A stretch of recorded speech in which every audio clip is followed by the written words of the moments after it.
اور اس حوالے سے صحیح مسلم میں ایک بڑی پیاری حدیث ہے کہ ایک شخص تھا جس کا نام تھا زماد. زماد تو نہیں، عربی میں ضباد کہیں گے، ضاد میم الف دال. اس کے بارے میں مشہور تھا کہ وہ جن نکالا کرتا تھا. وہ مکے آیا کہیں تو اس کو پتا چلا کہ اس طرح مکے میں ایک شخص محمد صلی اللہ علیہ وآلہ وسلم ان کے ساتھ اس طرح کا مسئلہ ہوا ہے. کچھ عرصے سے وہ اس طرح کی باتیں کرتے ہیں. غار میں چند دن کے لیے گئے تھے. لوگوں نے پھر مشورہ کیا تو اس نے کہا کہ مجھے نبی علیہ السلام کے پاس یعنی محمد کے پاس لے چلو. وہ آیا، اس نے بڑے یعنی اخلاقی انداز میں کہا کہ اے محمد، اگر آپ چاہیں تو میں آپ کا علاج کر سکتا ہوں. میں جنات کا، اسیب کا، اس طرح کا جو سایہ وغیرہ ہوتے ہیں میں اس کا علاج کرتا ہوں. تو آپ صلی اللہ علیہ وآلہ وسلم سے اس نے کہا کہ آپ بتائیں آپ کیا بیان کرتے ہیں، آپ کو کیا پرابلم ہے. تو آپ علیہ السلام نے چند الفاظ پڑھے، ان الحمد للہ نحمدہ ونستعینہ ونستغفرہ. بے شک تمام تعریفیں اللہ کے لیے، ہم اسی کی حمد کرتے ہیں، اسی سے مدد چاہتے ہیں، اسی کی طرف رجوع لاتے ہیں. من یہدہ اللہ فلا مضل لہ، جسے اللہ گمراہ کر دے، جسے اللہ ہدایت دے دے، اسے کوئی گمراہ نہیں کر سکتا. ومن یضلل، اور جسے وہی گمراہ کر دے، فلا ہادی لہ، اسے کوئی ہدایت نہیں دے سکتا. واشہد ان لا الہ الا اللہ وحدہ لا شریک لہ، اور میں گواہی دیتا ہوں کہ اس اکیلے اللہ کے سوا کوئی معبود نہیں ہے. واشہد ان محمدا عبدہ ورسولہ، اور محمد صلی اللہ علیہ وآلہ وسلم اس کے بندہ ہے خاص اور رسول ہے. اس کے اوپر ایسا روب طاری ہو، اس نے کہا یہ آپ نے کیا کلام پڑھا ہے؟ دوبارہ پڑھے، دوبارہ پڑھا. اس نے کہا ایک دفعہ پھر سنا ہے. ابھی قرآن تو پڑھا ہی نہیں تھا، صرف آپ نے اپنے خطبے کے الفاظ پڑھے. تیسری دفعہ جب اس نے سنا، اس نے کہا واللہ ایسا کلام میں نے کبھی نہیں سنا. آپ اپنا ہاتھ بڑھائیں، میں آپ کے ہاتھ پہ بیعت کروں، میں اسلام قبول کرتا ہوں. یہ صحیح مسلم میں حدیث ہے.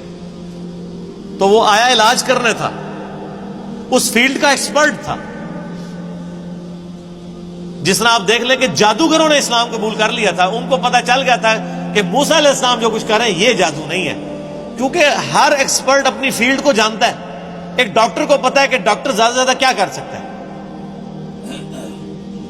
اور اس کے سامنے کوئی ایسا ایکسپیرینس آ جائے وہ کہے گا یہ ڈاکٹری میں پاسبل نہیں. جادوگروں کو بھی پتا تھا کہ جادوگر آنکھوں کا دھوکہ کرتے ہیں، یہ تو فزیکلی کر کے بتا رہا ہے، یہ جادو نہیں. تو جادوگر جن کی بیس پہ فرعون اکڑا ہوا تھا وہ تو مسلمان ہو گئے. اس کے بعد تو فرعون کو ویسے ہی مسلمان ہو جانا چاہیے تھا، لیکن نہیں ہوا. ہدایت اس کی قسمت میں نہیں تھی. یہاں پہ بھی مشرکین عرب جو بار بار کہتے تھے اس پہ جنات کا اثر ہے، جو جنات کا ایکسپرٹ ہے وہ کہہ رہے کہ یہ جنات کا اثر نہیں ہے، اور وہ مسلمان ہو گیا.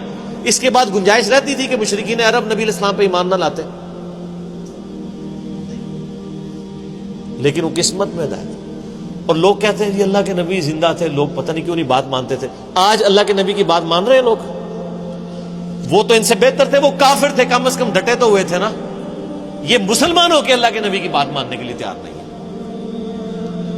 تو میں تو آج کل کے مسلمانوں کو دیکھتا ہوں تو مجھے اندازہ ہو جاتا ہے کہ واقعی یار ایک بندہ نبی کو مان کے بھی نبی کی نہ مانے تو یہ تو بڑا مسئلہ ہے، اور ایک بندہ نبی کو مان ہی نہیں رہا وہ اس کی نہ مانے تو وہ چھوٹا مسئلہ. یہ جو آج کہہ رہے ہوتے ہیں نا جی وہ کاش تیرے زمانے میں ہوتا تو میں تیرے قدموں سے لپٹ جاتا، کبھی میں تیری جوتیوں کا تسمہ ہوتا، یہ کچھ ہوتا، میں کہنا رفع دین پھر بھی نہ تو شروع کرتا. تو کہنا لوگ کہیں گے کہ یار ایک مکھیا میں مارنا ہے. یعنی جو اتنا بزدل ہے آج کے دور میں کہ وہ اپنے نظریات کو قرآن و سنت پڑھ کے چینج کرنے کے لیے تیار نہیں ہے، تو وہ ابو جہل ہی ہوتا. یہ ضروری نہیں ہے کہ تیرے ہوتے جنم لیا ہوتا تو ابو بکر عمر عثمان و علی ہوتا رضی اللہ عنہ اجمعین. نہیں، عین ممکن ہے کہ ابو جہل ہوتا، عبداللہ ابن ابی ہوتا. یہ بات کرنا بڑا آسان ہے، تیرے ہوتے جنم لیا ہوتا. یہ ساری کہانی ہے میرے بھائی، یہ بڑا مشکل کام ہے. یہاں پہ آپ دیکھ لیں نبی علیہ السلام کے کارٹون بنتے ہیں تو جنہوں نے داڑیاں نہیں رکھی سب سے پہلے وہ آ کے بینک توڑتے ہیں، شیشے توڑتے ہیں، گاڑیوں کو آگ لگاتے ہیں عشق رسول کے نام میں. انہی کو کہہ دیں کہ یار داڑھی رکھ لو، نال ہی ٹھوس. حالانکہ ہونا یہ چاہیے کہ ان کافروں نے نبی علیہ السلام کے جو کارٹون بنائے ہیں اس میں نبی علیہ السلام کی مبارک داڑھی میں بم رکھ کے نا انہوں نے اس طرح کی شکلیں بنائی ہیں. تو پھر جڑا بننا کہ تو نے میرے نبی کی داڑھی میں بم دکھایا ہے. ابھی تو میں نے داڑھی نہیں رکھی تھی لیکن آج سے میں داڑھی رکھتا ہوں. ایسی کی تیسی تم لوگ، تو کوئی کرنے کے لیے تیار نہیں ہے. مشکل کام ہے. اب بینک لوٹنا، گاڑیوں کو آگے لگانا، اے ٹی ایم مشینیں اکھاڑ کے لے جانا، ثواب دیکھیں. اے ٹی ایم مشین اکھاڑیں، آپ کو پیسے بھی ملے اور ثواب بھی ملے، اور کیا چاہیے. ظاہر ہے یہی کہانی کرائی گئی ہے نا. پاکستان میں تو مولوی یہی پٹی پڑھا رہا ہے نا. جو بھی اینٹی اسٹیٹ ایکٹیویٹیز پہ علماء ابھار رہے ہیں اپنی عوام کو، وہ یہی کچھ کر رہے ہیں نا. غلامی رسول میں موت بھی قبول ہے، غلامی رسول میں اے ٹی ایم مشین لوٹنا بھی قبول ہے.